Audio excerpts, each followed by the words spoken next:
Well, I think part of the reason we came to China is because there are lots of issues that are similar, particularly for local governments, wherever you are in the world.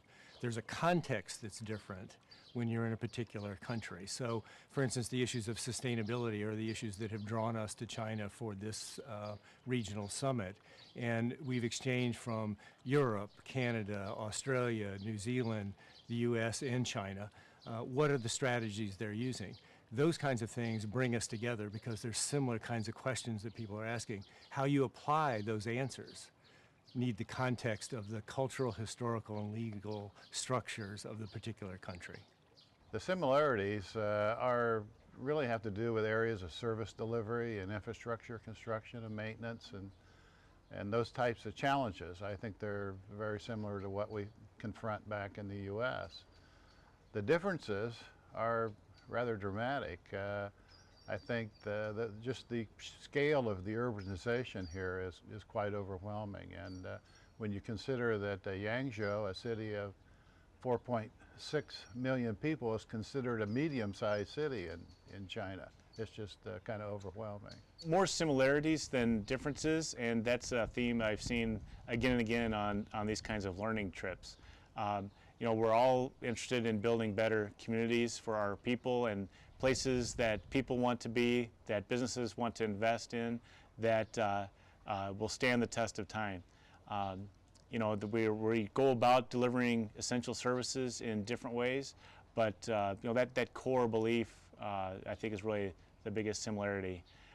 The difference that I see here is, and it's also a similarity that's a difference, in that I've seen this in other parts of Asia and Europe, and that is the relationship between the federal, the central government, and the local community governments.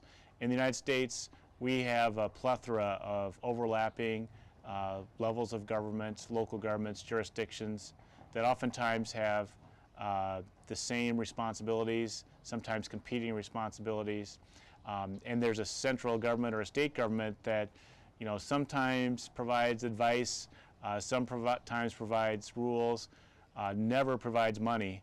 And in Asia, what I've seen here is there's much more central direction and a unified front. Obviously, that comes with trade-offs. You're not as nimble. You can't adapt to local situations, but you get things done quickly, and oftentimes major projects benefit from that. So, there's trade-offs. There's no, I believe, right or wrong. It's just you have to be aware of these issues and differences and cope with them as best you can. What is common is that we have to meet the needs of people that just want to live, and they want to live fulfilled and viable lives.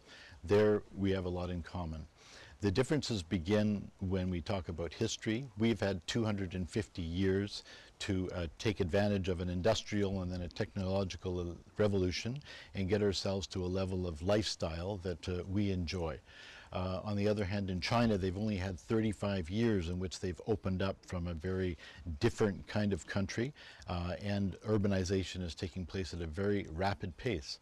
We're very often intimidated by the examples of the Shanghais and Beijings, which are mega cities, and very, very few cities in the world can relate to that kind of size.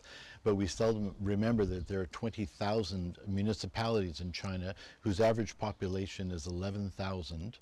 And there we can relate to many other cities of member countries of ICMA, and our membership profile really is not the 1 million population cities, it is ones that are under 100,000. So we really can exchange information and help one another. It's been very invigorating to see the differences, and I think we have a lot to learn from each other. I've learned that they struggle with the difference between our government systems and city management forms of a government. Their city management profession is significantly different than what we view as city management, and that's been a struggle for us as we communicate, but also a learning experience from both perspectives. I think the single largest difference that you have between China and the United States is the pace and scale of development. The pace is very rapid, the density of development is very intense. There's nothing in the United States that rivals what's happening here in China. So you have to look at the scale of activities. And in the United States, We're coming up on 100 years of anniversary of ICMA.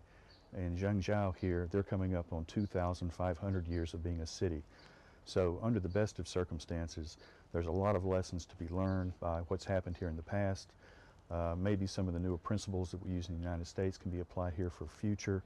But all in all, it's always very educational to see what more mature, experienced communities have done to enrich what we want to do in the United States. Some of the things I have seen, I can see they try to handle the same kind of issues and problems, but they do it in different ways. I'm very impressed the way they work, but I must admit that the challenges are very huge for them.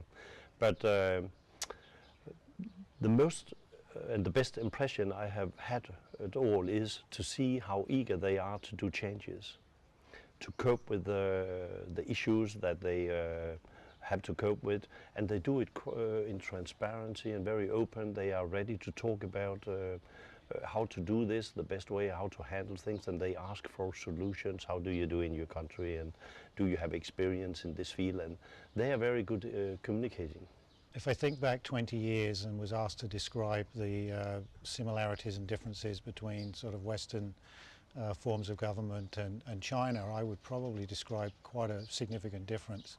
When I look at the environment today, I think the West has learnt from China, China's learnt from the West, and you're seeing a merging of ideas and best practices evolving. And so people are actually saying, what's the best way to do it?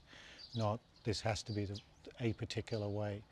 And so I think there's a lot of real significant similarities in terms of the issues that are being discussed, in actually terms of the actions that are actually taking place. The triple bottom line is really important for all countries now. Raising the level of standard of living for people is really important for all countries. And so I think you're just sort of seeing there continues to be an absolute unique characteristic from each of the countries, but there is a merging of ideas. I think there's actually quite a few similarities between the issues we're facing in California and in other local governments throughout the United States and what I've seen here in China. It's been one of the surprising pieces of coming to the summit and visiting with China. For example, when we went to the low carbon demonstration project here in Yangzhou, you can see the issues of scalability and cost, and how do you move and continue to build these projects in your communities, and that issue is being faced here in China as well as in the United States. And I think as managers, as our communities become more and more diverse, the value of understanding diverse communities and different cultures, I think is very important, and something that we need to continue to work on. And these study tours to different countries will help managers gain an understanding of some of those cultural differences as well as the similarities.